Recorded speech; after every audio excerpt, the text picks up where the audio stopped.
할렐루야. 이 밤에 주의 음성이 들려지고 또 들려진 주의 음성 붙들고 기도할 때에 응답받는 복된 밤 되기를 축복합니다. 여러분, 그동안 기도해 주셔서 우리 지찬이 희우리가 예상보다 하루 일찍 퇴원을 했습니다.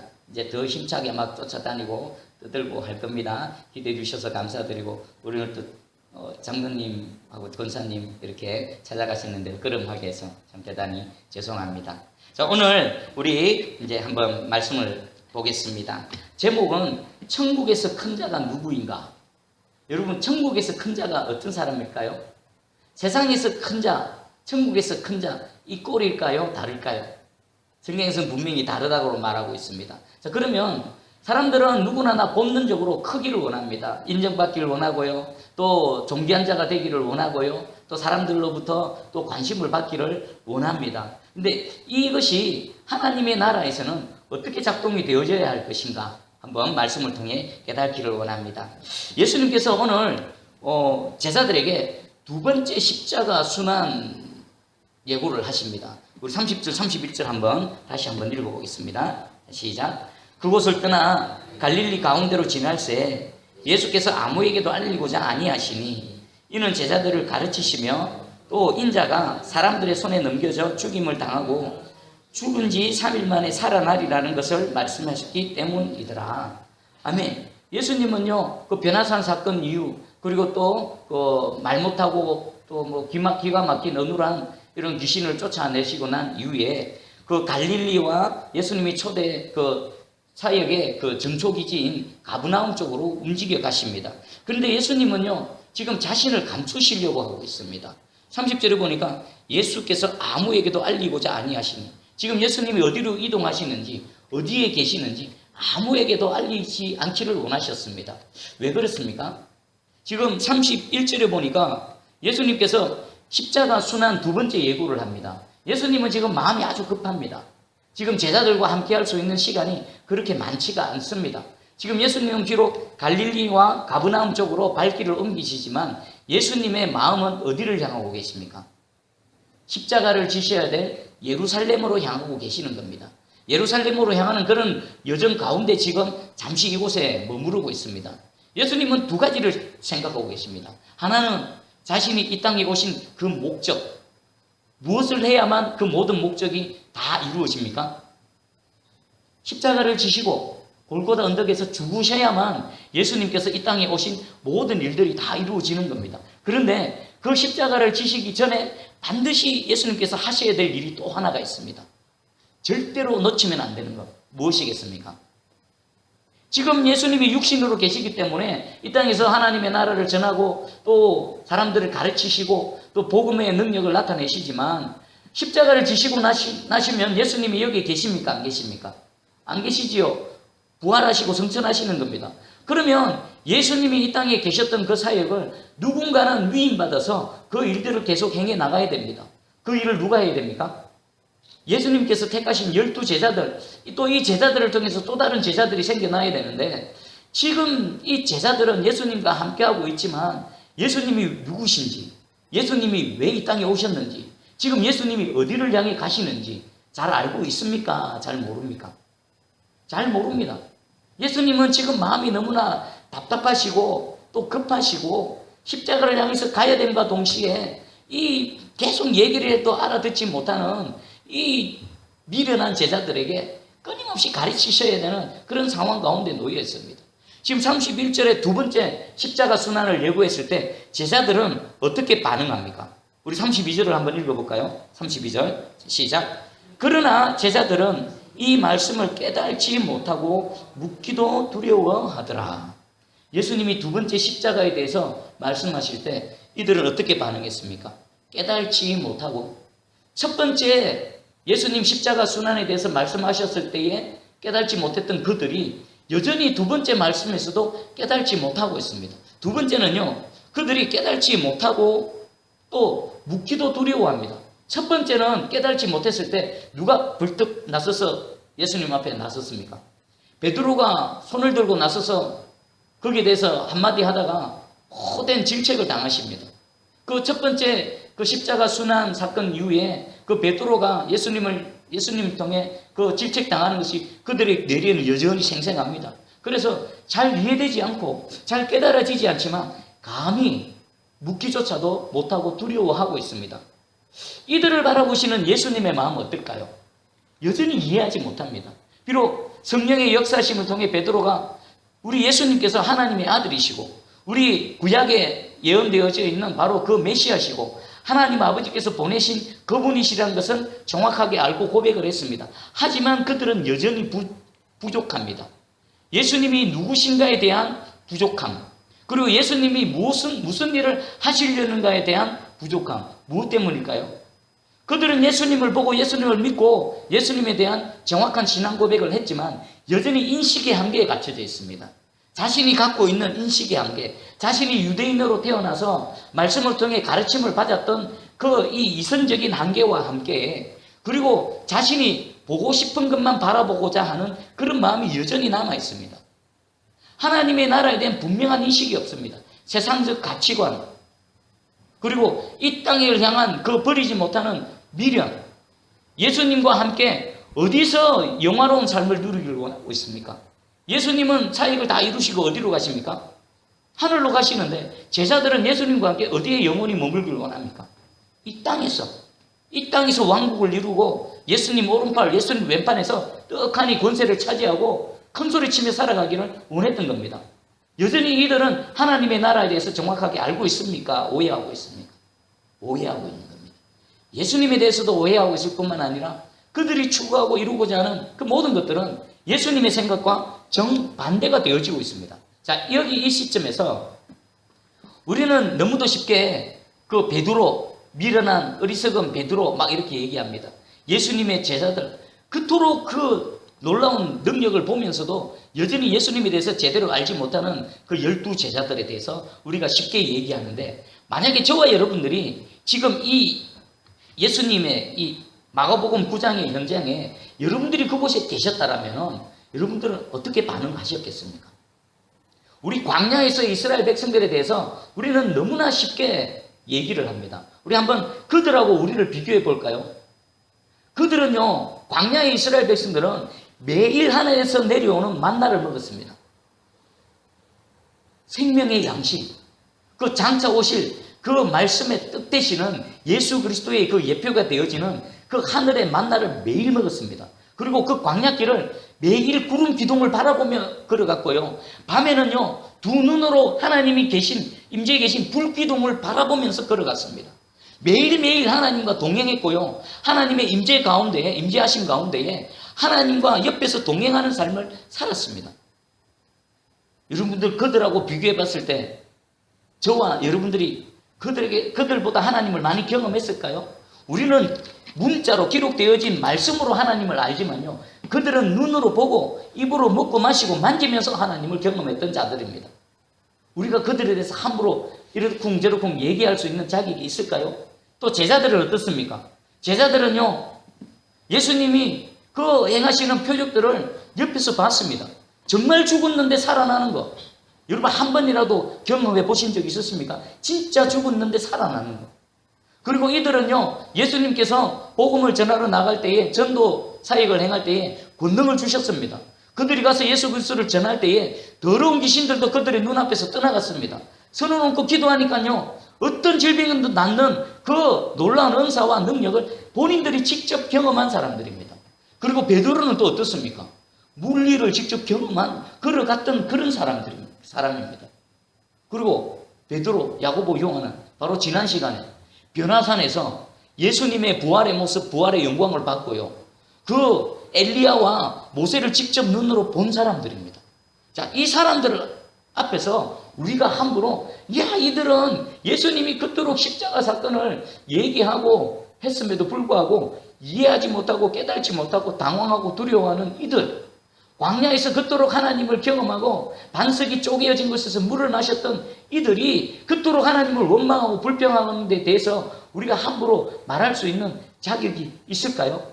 저와 여러분들이 이들보다 더 나은 위치에 있습니까? 객관적으로 더 못한 위치에 있습니까? 객관적으로 더 못한 위치에 있죠. 그러면 오늘 이 말씀을 받을 때에 우리는 어떻게 해야 될까요? 우리는 이들보다 더 못하다는 것을 솔직하게 인정을 해야 됩니다. 베드로보다 미련해 보이는 베드로보다 저도와 여러분들은 더 못한 겁니다. 광야에서요 원망하다가 죽어져간 그 이스라엘의 백성들보다 더 못하다는 것을 솔직하게 인정하고 말씀 앞에 우리가 어떻게 나가야 됩니까? 더 겸손하게. 우리 야고보가 온유함으로 하나님의 말씀을 받으라고 했죠. 더 두렵고 떨리는 마음으로 오늘 이 하나님의 말씀을 받아야 될 줄 믿습니다. 우리는 이들보다 못합니다. 그래서 우리는 어떻게 해야 될까요? 더 무릎으로 하나님 말씀 앞에 두렵고 떨림으로 이 말씀을 받기를 주님 이름으로 축복합니다. 아멘. 자, 우리 이 다음 장면이 바로 우리의 모습입니다. 어떤 모습인지 우리 33절을 한번 읽어보겠습니다. 시작. 가버나움에 이르러 집에 계실새 제자들에게 물어 이르시되 너희가 길에서 서로 토론한 것이 무엇이냐 하시되. 아멘. 예수님이 가버나움 집에 도착하셔서 제자들에게 질문을 하십니다. 얘들아, 너희가 그 갈릴리에서 여기까지 오는 길에 너희가 무언가에 대해서 토론을 했는데 그 토론한 내용이 무엇이냐라고 질문하십니다. 예수님이 몰라서 질문하실까요? 이미 그들이 무엇 때문에 토론했고, 사실 토론이라고 하지만 이들은 논쟁을 벌였습니다. 논쟁은 말다툼입니다. 말싸움. 지지 않으려고 내 말이 옳다, 네가 틀렸고 내가 옳다라는 이런 논쟁을 했다는 겁니다. 그리고 여기서 토론하다는 그 시제를 보면요, 과거 미완료 시제입니다. 미완료가 무슨 뜻입니까? 아직 완료가 되어지지 않았다는 겁니다. 그러면 제자들의 이 논쟁은 예수님이 질문하는 이 시점에 그 논쟁의 결론이 내려진 겁니까? 아직 미완료, 결론이 내려져 있지 않은 상태입니까? 결론이 내려져 있지 않다는 것은 지금 예수님께서 질문하시는 이 순간에도 제자들 상호간에는 어떤 논쟁이 계속 진행되어지고 있다는 겁니다. 그러면 그 내용이 뭘까요? 그 내용은 우리 34절에 한번 읽어보겠습니다. 34절 시작. 그들이 잠잠하니 이는 길에서 서로 누가 크냐 하고 쟁론하였습니다. 아멘. 지금 흐름을 잘 보십시오. 이들이 지금 예수님께서 너희가 뭐 때문에 토론했느냐라고 했는데 토론의 내용이 뭡니까? 누가 크냐입니다. 누가 크냐. 누가 크냐를 좀 더 구체적으로 말하면 뭘까요? 누가 예수님께 더 가까이 있느냐라는 것입니다. 그리고 누가 예수님으로부터 더 인정을 받느냐라는 것입니다. 그리고 장차 예수께서 유대인의 왕으로 등극하시고 하나님의 나라를 이루실 때에 누가 더 높은 권세를 부여받을 것이냐에 대한 그런 논쟁을 벌였다는 겁니다. 근데 지금 이 토론이 언제 벌어진 겁니까? 불과 얼마 전에, 조금 전까지 예수님 무엇을 말씀하셨습니까? 십자가 사건입니다. 십자가. 내가 십자가에서 죽고 3일 만에 다시 살아날 것이다. 십자가 순환에 대해서 예수님 말씀하셨는데 이들은 십자가 순환에 대해서 관심도 없었습니다. 오히려 주님은 십자가를 향해서 걸어가시는데 이들의 생각은 어디에 있습니까? 높아지는 것. 내가 더 높다. 내가 더 권세가 있고 내가 더 니보다 더 뛰어나다. 주님이 나를 더 사랑하신다. 이런 논쟁을 계속하고 계셨다라는 것입니다. 예수님이 이들에게 너희가 서로 토론한 것이 무엇이냐라는 질문을 하실 때에 예수님의 마음은 어떠셨을까요? 이제 잠시 후면 예루살렘으로 가야 됩니다. 시간이 얼마 남지 않았습니다. 예수님 십자가 지시고 부활하시면 떠나가셔야 됩니다. 이 제자들, 12제자들에게 이제 자신이 하셨던 사역을 다 위임하시고 떠나가셔야 되는데 이들의 모습을 보실 때 예수님 얼마나 마음이 답답하시고 얼마나 좀 서글프셨겠습니까? 비록 예수님 곁에 있지만 이들은 예수님과 동행하지만 마음의 동기가 다릅니다. 그들이 걸어가고자 하는 최종 목적지가 예수님과 다릅니다. 그래서 이들은 그나마 양심이 있어서 예수님이 질문을 하실 때 그들이 잠잠하니 아무런 말도 못하는 겁니다. 아무런 대꾸도 못하는 겁니다. 자, 여기에서 예수님은 그들에게 새로운 가르침을 주십니다. 누가 진짜 큰 자냐? 너희가 서로 토론하고 논쟁하는데 진짜 하나님 나라에서 큰 자가 이런 자다라고 예수님께서 말씀하십니다. 우리 35절을 한번 읽어보겠습니다. 35절 시작. 예수께서 앉으사 12제자를 불러서 이르시되 누구든지 첫째가 되고자 하면 뭇사람의 끝이 되며 뭇사람을 섬기는 자가 되어야 하리라 하시고. 아멘. 여러분, 예수님이 어떤 그런 뉘앙스로 이런 말씀을 하셨을까요? 제 12제자들을 다 불러 모으십니다. 베드로야, 가서 제자들 다 불러 모아라. 그리고는 자신의 앞에 딱 앉히시고는 예수님께서 지금 누구든지 첫째가 되고자 하거든 하시면서 진정 하나님 나라에서 큰 자가 어떤 자인지를 설명하실 때에 예수님은 어떤 뉘앙스로 어떤 톤으로 말씀하셨을까요? 막 화가 나서 호통치시는 그런 말씀으로 하셨을까요? 아닙니다. 여전히 깨달지 못하는 이들을 불쌍히 여기셔서 그들이 알아들을 수 있도록 자세하게 설명을 하십니다. 오늘 35절의 이 말씀이 이 세상 가운데 예수 그리스도를 믿고 살아가지만 저와 여러분들 그 내면 깊은 곳에서 여전히 크고자 하는 그런 마음, 우리는 이 땅에 태어나면서 세상 가운데 교육을 받고요, 지금도 세상 속에서 살아가면서 나도 모르게 세상적인 가치관의 영향을 받고 살아갑니다. 여러분들은 어떤 가치관으로 살아갑니까? 무엇을 추구합니까? 세상 사람들은 높아지기를 원합니다. 세상 사람들은 이 피라미드 구조 가운데 최정점에 놓이기를 원합니다. 제한되고 유한한 세상 가운데 모든 자원을 다 독차지하기를 원하고요, 모든 권세를, 모든 인정을, 모든 명예를 자신이 다 받기를 원합니다. 그런 세상 가운데 저와 여러분들 살아갑니다. 예수 믿는다라고 하지만 절대로 자유로울 수 없습니다. 여러분들은 왜 예수 믿습니까? 왜 하나님을 나의 하나님으로 섬기십니까? 왜 새순교회에서 이런 직분 저런 직분을 갖고 섬기며 나아가십니까? 뭐 하시려고요? 이 땅에서 높아지려고요? 이 땅에서 존귀해지려고요? 이 땅에서 많이 차지하시려고요? 그러면요, 저와 여러분들은 지금 예수님은 십자가를 향해 나아가시는데 누가 크냐라고 제자들과 싸우고 있는 이들의 모습과 다를 바가 하나도 없습니다. 많은 사역자들이 있습니다. 이 대한민국 땅에만 해도요, 수백, 수천, 수만의 교회가 있습니다. 지금 이 시간에 주를 향해 모여들어서 말씀 듣고 찬양하며 기도하는 수많은 하나님의 백성들이 있습니다. 그런데 그 안에는요, 이 땅에서 크고자 하는 사람들이 분명히 있을 것입니다. 아니요, 저와 여러분들 내면 안에서 분명히 이 땅에서 크고자 하는 그런 어떤 무언가가 있을 것입니다. 오늘 하나님 말씀이 선포되어질 때에 성령님의 음성이 들려져서 내 안에 있는 이 땅에서 크고자 하는 모든 것들이 밝히 드러나게 해주셔서 그것이 제거되어지고 오늘 하나님 말씀하시는 진정한 하나님 나라에서의 큰 자가 되어지는 은혜가 있기를 축복합니다. 그러면 하나님 나라에서 큰 자가 어떤 사람입니까? 첫 번째는요, 뭡니까? 뭇사람의 끝이 되어야 되는 끝. 뭇사람의 끝은 꼴찌가 되어야 되는 꼴찌. 여러분, 이 세상 사람들은 무엇이 되기를 원합니까? 첫 번째가 되기를 원합니다. 1등. 1등이 아니면 기억하지 않는 이 세상. 올림픽에 나가서 그토록 땀 흘려도 금, 은, 동이 있지만 금메달이 아니면 곧 잊혀져 버리는 이 세상. 우리 중고등학교 청소년 아이들이 그 등급을 매겨서 1등이 아니면은 인정받지 못하고 도태되어지고 뭡니까? 또 다른 사람들보다 열등한 것처럼 취급받는 이런 세상 가운데 살아가고 있습니다. 그런데 주님은요, 하나님 나라에서 큰 자가 되려면 네가 제일 꼴찌로 가야 된다, 제일 끝으로 가야 된다라고 말씀하고 있습니다. 우리의 삶의 방식과 전혀 반대의 말씀을 하고 있습니다. 그리고 또 두 번째가, 첫째가 되고자 하는 사람은 섬기는 사람이에요. 섬기는 거. 섬기는 거 뭡니까? 여기서 섬긴다라고 말할 때 제자들은요, 종의 모습이 확 떠올랐을 겁니다. 종의 모습. 뭡니까?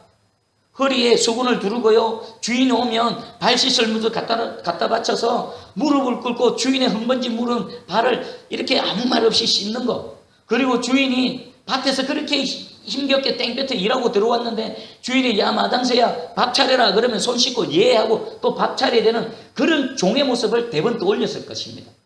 이런 섬기는 자가 하나님 나라에서 큰 자라고 말합니다. 근데 세상에는 섬기는 자는 어떤 사람입니까? 낮은 사람이고요, 꼴찌인 사람인 것입니다. 예수님은 지금 전혀 다른 말씀을 하고 계시는 겁니다. 그런데 이 말씀은 진리인 줄 믿습니다. 저와 여러분들이 하나님 나라에서 큰 자가 되기를 원하신다면 이 말씀대로 살아내야 될 줄 확실히 믿습니다. 그리고 예수님은 말씀만 하실 뿐만 아니라 친히 이 삶을 육신을 통해 살아내셨고요, 모범을 보여주셨고요, 그리고 우리에게 가르쳐 주십니다. 마가복음 10장 45절에 인자가 온 것은 섬김을 받으려 함이 아니라 도리어 섬기려 하고 자기 목숨을 많은 사람의 대속물로 주려 함이니라. 아멘. 예수님은 지금 이 하나님 나라에서 큰 자가 어떤 삶을 살아내는지 단 한 절의 말씀으로 요약하셨고요. 그 말씀을 살아내셨고요. 십자가로 걸어가셨습니다.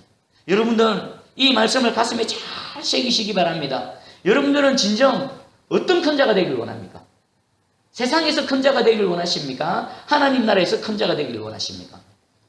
여러분들 세상에서도 큰 자가 되고 하나님 나라에서도 큰 자가 되는, 동시에 큰 자가 되는 것이 가능할까요? 불가능할까요? 당연히 불가능합니다. 세상에서 큰 자는요, 하나님 나라에서 제일 낮은 자가 될 겁니다. 세상에서 낮은 자가요, 하나님 나라에서 큰 자가 되어질 것입니다. 여러분들은요, 저와 여러분들은 둘 중 하나를 택해야만 하는 겁니다. 여러분들 어떤 걸 택하기를 원하십니까? 그런데 가만히 보면요, 어떤 사람들은 그냥 저 천국 보이지 않는 영원한 세상은 관심도 없고요, 이 땅에서 내가 어찌하든지 큰 자가 되기를 원하는 겁니다. 제가 중고등부 아이들 예전에 한번 말씀드렸을 것인데, 여러분 제자 훈련을 하면서 어떤 아이들에게 질문을 했습니다. 너는 진정 이 땅에서 예수 그리스도를 위해서, 하나님 나라를 위해서 핍박받고 고난당하고 그 모진 십자가를 지는 그 삶을 살아내다가 저 영원한 천국에서 생명의 면류관을 받기를 원하느냐? 아니면 이 땅에서 잘 먹고 잘 살고 좋은 학교 공부 잘해갖고 좋은 학교 진학하고 좋은 대학 진학하고 좋은 직장 갖고 좋은 아파트 사고 집 사고 이쁘고 잘나고 쭉쭉빵빵한 아내 얻어서 그렇게 호의호식하는 삶을 사는 걸 원하느냐? 둘 중에 하나를 진정 택해봐라라고 했더니 답을 못했습니다. 무엇을 택해야 될지를 아는데 솔직하게 선택을 못하더라고요. 여러분들도 솔직하게 천국에서 큰 자가 되기를 원하십니까? 이 땅에서 큰 자가 되기를 원하십니까? 이 땅의 큰 자는요, 제일 앞에 씁니다. 사람들로부터 인정을 받습니다. 모든 권세, 명예와 부를 다 독차지합니다. 피라미드의 최정점에 있어서 이 땅에서 호의호식한 삶을 살아낼 수 있을 것입니다. 여러분 진정 어떤 삶을 원하십니까? 천국에서 큰 자와 그리고 이 땅에서의 큰 자는 절대로 동시에 되어질 수가 없습니다. 예수님을 보십시오. 예수님의 제자들을 보십시오. 사도들을 보십시오. 예수 그리스도를 믿는 믿음으로 그 믿음을 지켜냈던 수많은 선교자들을 보십시오.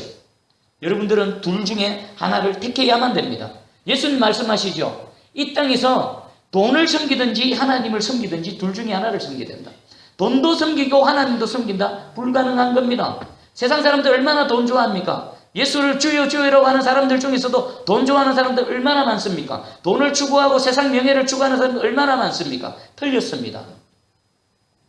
돈과 하나님을 겸하여 섬길 수 없습니다. 둘 다 사랑한다는 것은 거짓말이며 야고보가 말했던 것처럼 자신을 속이는 겁니다. 오늘 이 시간 주께서 찾아오셨습니다. 여러분들에게 둘 중에 하나를 택하라. 하늘의 영원한 것을 택할 것이냐, 이 땅에 썩어 문드러질 제한된 것을 택할 것이냐 말씀하시고 있습니다. 여러분들, 저도 마찬가지입니다. 여러분들도 마찬가지입니다. 어쩌면요, 이 자리에서 가장 위험한 사람 바로 접니다. 왜 그렇습니까? 섬겨야 되는데 실질적으로 보면요, 섬김을 가장 많이 받거든요. 제가 사역자가 되고 나서 제 자신에게 끊임없이 돌이켜 보면서 제 자신에게 하는 말이 있습니다. 너 버릇 나빠지면 안 된다. 무슨 버릇입니까? 성도들이 지극적으로 섬기거든요. 성도들이 막 손과 발이 되어서 움직여 주거든요. 거기에 도취되어져 버리고 거기에 익숙해져 버리면요, 저는 제가 베풀고 나누는 것보다요, 저는 성도들로부터 섬김을 받는 게 물질이든지 또 헌신이든지 너무나 많은 섬김을 받고 살아가고 있습니다. 그럴 때마다 저는 촉각을 곤두세우고 거기에 그냥 뭐랍니까? 그냥 녹아들지 않으려고 저는 애쓰고 또 애씁니다. 솔직히 우리끼리 얘기인데요, 저는 목사님들 모인 자리에 가면 참 불편합니다. 다들 가만히 있어요. 아무도 아무것도 안 해. 좀 뭔가 움직여야 되는데, 와. 도동교 이호영 목사님 한 번 봤습니다. 막 이렇게 움직이고 섬겨주고, 솔직히 저도 이렇게 물들다 보면은요, 나도 언젠가 저렇게 되어질 수도 있구나. 경각심을 갖고 제 자신을 문수야, 너는 저리 되면 안 된다. 너는 저리 되면 죽는다. 이를 어금니 깨물고 제 자신을 향해 얘기하고 있습니다. 여러분들은 어떻습니까? 교회에서 또 직장에서 여러분 가면은 위치가 높으시지요. 그러면 섬기기보다는 오히려 뭐 하기 쉽습니까? 섬김을 받기가 쉽지요. 그 섬김을 받는데 여러분들이 거기에 물들면 안 됩니다. 오히려 섬김을 많이 받으면 많이 받을수록 더 경각심을 갖고 자신을 돌아보면서 더 낮은 자리로 가서 섬기기 위해서 애쓰고 여러분들을 끊임없이 그 낮은 자리로 스스로 내몰아가는 그런 하나님의 사람 되기를 축복합니다. 자, 그리고 예수님이 말씀하십니다. 천국에서 큰 자의 모습은 어떤 모습이어야 되는지 36절하고 37절을 한번 읽어보겠습니다. 자, 시작. 어린아이 하나를 데려다가 그들 가운데 세우시고 안으시며 제자들에게 이르시되 누구든지 내 이름으로 이런 어린아이 하나를 영접하면 곧 나를 영접하며 누구든지 나를 영접하면 나를 영접함이 아니요 나를 보내신 이를 영접함이니라. 아멘. 예수님께서 지금 어린아이 하나를 데리고 오십니다. 그리고 제자들 앞에서 이 어린아이를 콕 품에 품으시면서 이 누구든지 내 이름으로 이런 어린아이 하나를 영접하면은 곧 누구를 영접한다고요?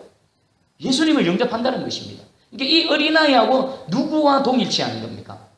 예수님하고 동일치 하는 겁니다. 그리고 한 걸음 더 나가십니다. 이 어린아이를 영접하는 사람은 나를 영접하는 것이며 예수 그리스도 자신을 영접하는 것이 아니라 누구를 영접한다고요? 나를 보내신 누구십니까? 여호와 하나님. 그 하나님을 영접한다는 것입니다. 그러면 우리는 이 어린아이가 누군가, 예수님이 왜 이 어린아이를 예로 드셨는가를 정확하게 알아야 됩니다. 어린아이가 어떤 의미입니까?